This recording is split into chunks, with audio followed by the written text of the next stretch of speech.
महाराष्ट्र के राज्यपाल सीपी राधाकृष्णन जी,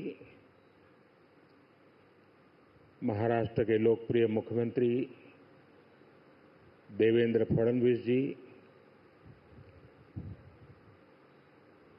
मंत्रिपरिषद के मेरे वरिष्ठ साथी श्रीमान राजनाथ सिंह जी, संजय सेठ जी, महाराष्ट्र के मुख्यमंत्री, उनके साथ आज हमारे दोनों उप मुख्यमंत्री भी हैं, उप मुख्यमंत्री श्रीमान एकनाथ शिंदे जी, Ajit Pawar ji, CDS, CNS, navy के सभी साथी, मझगांव डॉकयार्ड में काम करने वाले सभी साथी, अन्य अतिथिगण, देवी और सज्जनों, 15 जनवरी के दिन को आर्मी डे के रूप में भी मनाया जाता है। देश की रक्षा के लिए अपना जीवन समर्पित करने वाले प्रत्येक जाबाज को मैं नमन करता हूं। मां भारती की रक्षा में जुटे हर वीर वीरांगना को मैं आज के दिन बधाई देता हूं। साथियों, आज भारत की समुद्री विरासत नेवी के गौरवशाली इतिहास और आत्मनिर्भर भारत अभियान के लिए भी बहुत बड़ा दिन है। छत्रपति शिवाजी महाराज ने भारत में नौसेना को नया सामर्थ्य दिया था, नया विजन दिया था। आज उनकी इस पावन धरती पर 21वीं सदी की नेवी को सशक्त करने की तरफ हम एक बहुत बड़ा कदम उठा रहे हैं। ये पहली बार हो रहा है जब एक डिस्ट्रॉयर, एक फ्रिगेट और एक सबमरीन, तीनों को एक साथ कमीशन किया जा रहा है। और सबसे गर्व की बात कि ये तीनों frontline platforms made in India है। मैं भारतीय नौसेना को, इनके निर्माण कार्य से जुड़े सभी साथियों को, इंजीनियर्स को, श्रमिकों को और पूरे देश को बधाई देता हूं। साथियों, आज का एक कार्यक्रम हमारी गौरवशाली धरोहर को भविष्य की आकांक्षाओं से जोड़ता है। लंबी समुद्री यात्राएं, commerce, naval defence, ship industry, इसमें हमारा एक समृद्ध इतिहास रहा है। अपने इतिहास से प्रेरणा लेते हुए आज का भारत दुनिया की एक मेजर मैरीटाइम पावर बन रहा है। आज जो प्लेटफॉर्म लॉन्च हुए हैं, उनमें भी इसकी झलक है। अब जैसे हमारा नीलगिरी चौल वंश के समुद्री सामर्थ्य के प्रति समर्पित है। सूरत वॉरशिप उस कालखंड की याद दिलाता है जब गुजरात के पोर्ट्स के जरिए भारत वेस्ट एशिया से जुड़ा था। इन दिनों ये दोनों शिप्स, इसके साथ आज बागशीर सबमरीन की कमीशनिंग भी हो रही है। कुछ वर्ष पूर्व मुझे P-75 क्लास की पहली सबमरीन कलवरी की कमीशनिंग में शामिल होने का अवसर मिला था। आज मुझे इस क्लास की 6वीं सबमरीन बागशीर को कमीशन करने का सौभाग्य मिला है। ये नए फ्रंटियर प्लेटफॉर्म भारत की सुरक्षा और प्रगति दोनों को नया सामर्थ्य देंगे। साथियों, आज भारत पूरे विश्व और खासकर ग्लोबल साउथ में एक भरोसेमंद और जिम्मेदार साथी के रूप में पहचाना जा रहा है। भारत विस्तारवाद नहीं, भारत विकासवाद की भावना से काम करता है। भारत ने हमेशा ओपन, सिक्योर, इंक्लूसिव और प्रॉस्परस इंडो पैसिफिक रीजन का समर्थन किया है। इसलिए जब समुद्र से सटे देशों के विकास की बात आई तो भारत ने मंत्र दिया सागर। सागर का मतलब है security and growth for all in the region. हम सागर के विजन के साथ आगे बढ़े। जब भारत के सामने G20 की प्रेसिडेंसी संभालने का दायित्व आया तो दुनिया को हमने मंत्र दिया one earth, one family, one future. जब दुनिया कोरोना से लड़ते हुए पस्त पड़ रही थी तब भारत ने विजन दिया वन अर्थ, वन हेल्थ। हम पूरे विश्व को अपना परिवार मानकर चलते हैं।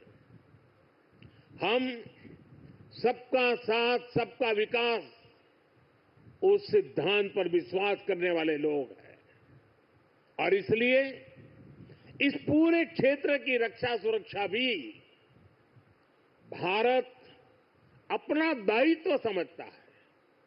साथियों, ग्लोबल सिक्योरिटी, इकोनॉमिक्स और जियो पॉलिटिकल डायनेमिक्स को दिशा देने में भारत जैसे मैरीटाइम नेशन की भूमिका बहुत बड़ी होने वाली है।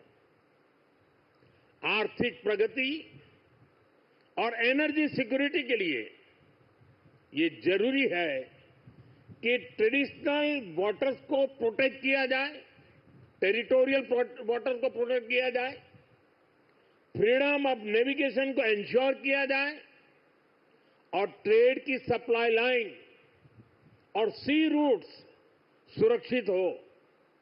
हमें आतंकवाद, हथियारों और ड्रग्स की तस्करी में इस पूरे क्षेत्र को बचाकर रखना है।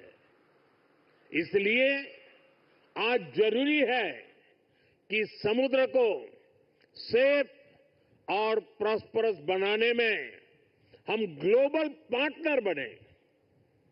हम लॉजिस्टिक की एफिशिएंसी बढ़ाने और शिपिंग इंडस्ट्री के लिए काम करें।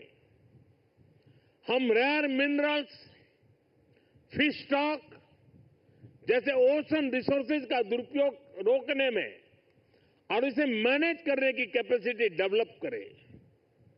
हम न्यू शिपिंग रूट्स और सी लेन्स पर अब कम्युनिकेशन को खोजने में इन्वेस्ट करें। मुझे खुशी है कि आज भारत इस दिशा में लगातार कदम उठा रहा है। भारत पूरे इंडियन ओशन रीजन में फर्स्ट रिस्पॉन्डर भी बनकर उभरा है। बीते कुछ महीनों में ही हमारी नौसेना ने सैकड़ों जानें बचाई हैं। हजारों करोड़ रुपए के नेशनल और इंटरनेशनल कार्गो की सुरक्षा की है। इससे दुनिया का भारत पर भरोसा बढ़ा है, आप सबके कारण बढ़ा है, और इसलिए मैं आज आप सबका भी अभिनंदन करता हूं। भारतीय नौसेना, कोस्ट गार्ड, उन पर यह लगातार भरोसा बढ़ता जा रहा है। आज आप ही देख रहे हैं, आसियान हो, ऑस्ट्रेलिया हो, गल्फ हो, अफ्रीका के देश हो, सबके साथ आज भारत का आर्थिक सहयोग लगातार मजबूत हो रहा है। संबंधों की इस मजबूती में इंडियन ओशन रीजन में भारत की उपस्थिति, भारत का सामर्थ्य एक बहुत बड़ा आधार है, और इसलिए आज का ये आयोजन सैन्य दृष्टि के साथ ही आर्थिक दृष्टि से भी उतना ही अहम है। साथियों, 21वीं सदी के भारत का सैन्य सामर्थ्य भी अधिक सक्षम हो, आधुनिक हो, ये देश की प्राथमिकताओं में से एक है। जल हो, थल हो, नभ हो, डीप सी हो या फिर असीम अंतरिक्ष, हर जगह भारत अपने हितों को सुरक्षित कर रहा है। इसके लिए निरंतर रिफॉर्म्स किए जा रहे हैं। चीफ ऑफ डिफेंस स्टाफ का गठन ऐसा ही एक रिफॉर्म है। हमारी सेनाएं और अधिक एफिशिएंट हो, इसके लिए थिएटर कमांड की दिशा में भी भारत आगे बढ़ रहा है।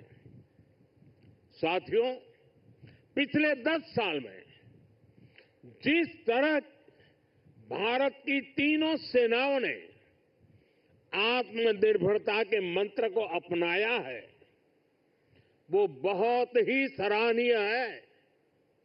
संकट के समय दूसरे देशों पर भारत की निर्भरता कम से कम हो, इस गंभीरता को समझते हुए आप सभी इस काम को आगे बढ़ा रहे हैं, नेतृत्व दे रहे हैं। हमारी सेनाओं ने 5,000 से ज्यादा ऐसे साजो सामान और उपकरणों की लिस्ट तैयार की है जो अब वो विदेशों से नहीं मंगाएगी। जब भारत का सैनिक भारत में बने साजो सामान के साथ आगे बढ़ता है तो उसका आत्मविश्वास भी कुछ अलग ही होता है। पिछले 10 साल में कर्नाटका में देश की सबसे बड़ी हेलीकॉप्टर बनाने वाली फैक्ट्री शुरू हुई है। सेनाओं के लिए ट्रांसपोर्ट एयरक्राफ्ट बनाने वाली फैक्ट्री शुरू हुई है। तेजस फाइटर प्लेन के भारत की साख को आसमान की नई ऊंचाई पर पहुंचाया है। यूपी और तमिलनाडु में बन रहे डिफेंस कॉरिडोर्स डिफेंस प्रोडक्शन को और गति देने वाले हैं। और मुझे खुशी है कि हमारी नेवी ने भी मेक इन इंडिया अभियान का बहुत अधिक विस्तार किया है। इसमें मझगांव डॉकयार्ड के आप सभी साथियों की भी बहुत बड़ी भूमिका है। पिछले 10 साल में नेवी में 33 शिप्स और 7 सबमरीन्स को शामिल किया गया है। इन 40 नेवल वेसल्स में से 39 भारतीय शिपयार्ड में ही बने हैं।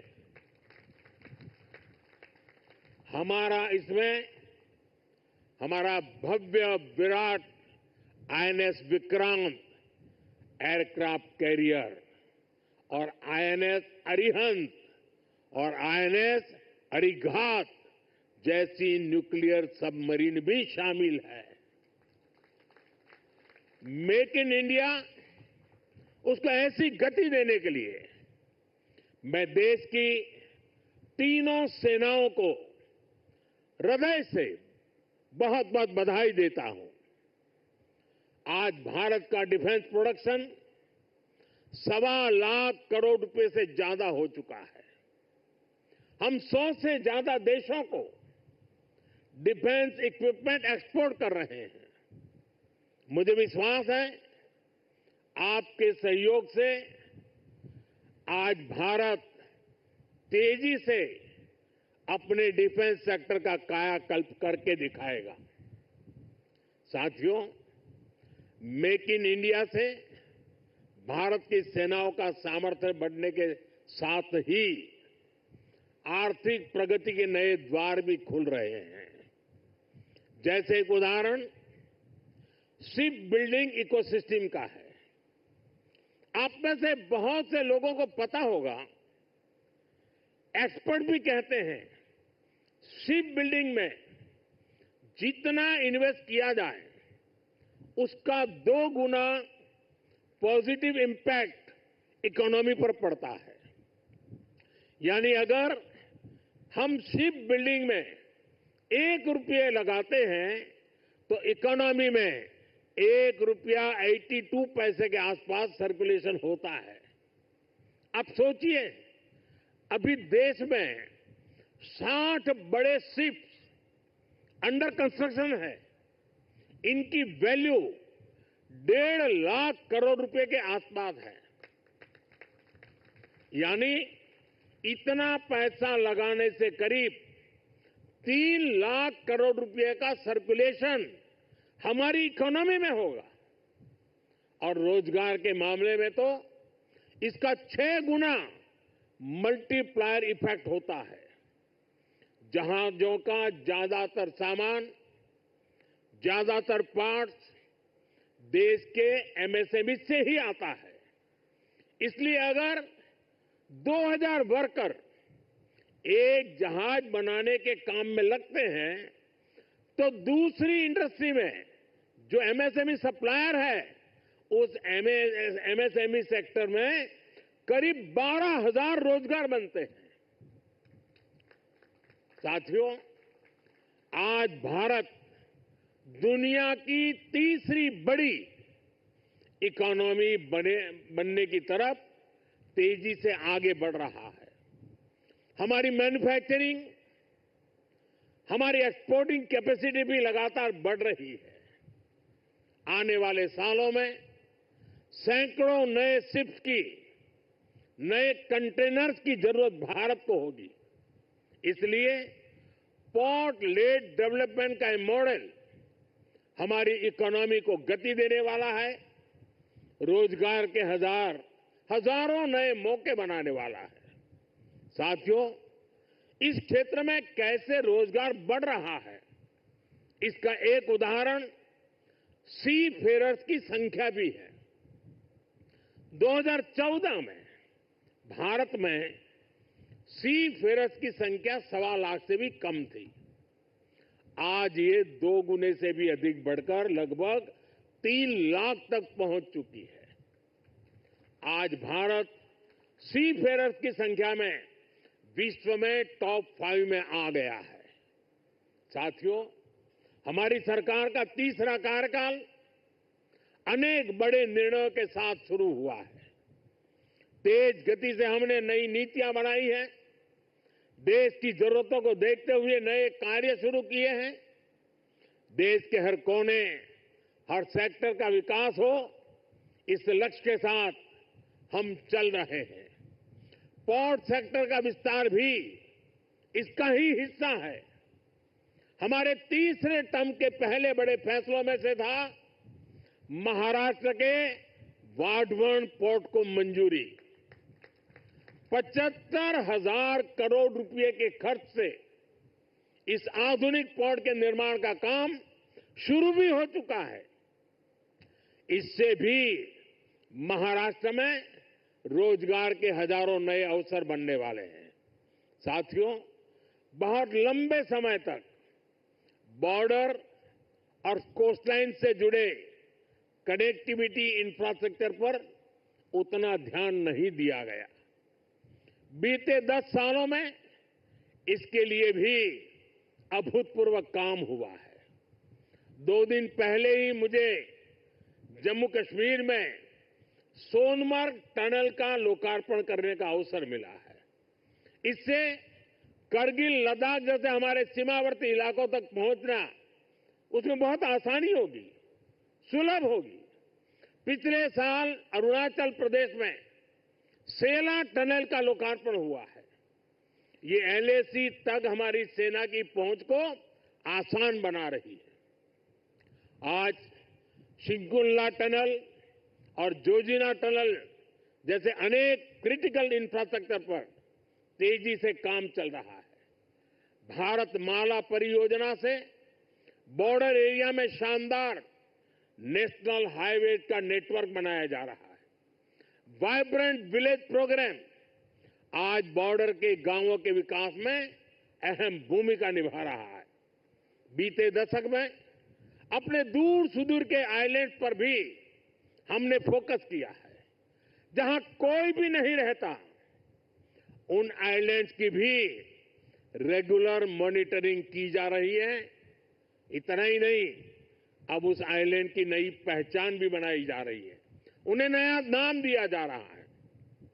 इतना ही नहीं, हिंद महासागर में समुद्र तल पर भी जो समुद्री पर्वत या सी माउंट है, उनका भी नामकरण किया जा रहा है।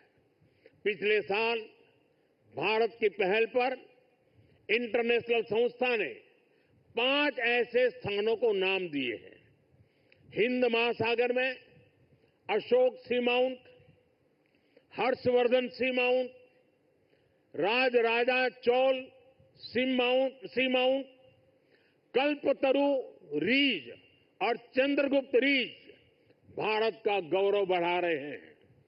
साथियों, हम सब जानते हैं, भविष्य में असीम अंतरिक्ष और डीप सी दोनों का कितना महत्व है।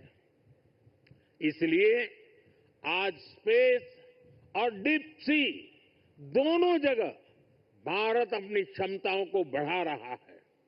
हमारा समुद्रयान प्रोजेक्ट वैज्ञानिकों को समंदर में 6000 मीटर की उस गहराई तक ले जाने वाला है जहां कुछ ही देश पहुंच पाए हैं। यानी भविष्य की किसी भी संभावना पर काम करने में हमारी सरकार कोई कसर बाकी नहीं छोड़ रही है। साथियों, 21वीं सदी का भारत पूरे आत्मविश्वास के साथ आगे बढ़े, इसके लिए ये बहुत जरूरी है कि हम गुलामी के प्रतीकों से भी मुक्त हो, और हमारी नौसेना ने इसमें भी नेतृत्व दिखाया है। नौसेना ने अपने ध्वज को छत्रपति शिवाजी महाराज की गौरवशाली परंपरा से जोड़ा है। नेवी ने एडमिरल रैंक के एपलेट्स भी छत्रपति शिवाजी महाराज की परंपरा के अनुसार रिडिजाइन किए हैं। मेक इन इंडिया का अभियान, भारत की आत्मनिर्भरता का अभियान भी गुलामी की मानसिकता से मुक्ति को बढ़ावा देता है। मुझे विश्वास है आप सभी ऐसे ही देश को गौरव से भरे पल देते रहेंगे। हर वो काम जो भारत को विकसित बनाने में योगदान दे, वो हमें मिलकर करना है। हमारे दायित्व अलग हो सकते हैं, लेकिन सबका ध्येय एक ही है, विकसित भारत। आज जो ये नए फ्रंटियर प्लेटफॉर्म देश को मिले हैं, इनसे हमारे संकल्प को मजबूती मिलेगी। और साथियों, जरा हल्की फुल्की बात करनी है तो मेरा अनुभव रहा है, मैं सेना के जितने भी कार्यक्रमों में गया हूं, अगर खाने में सबसे उत्तम व्यवस्था किसी में है तो नेवी में है।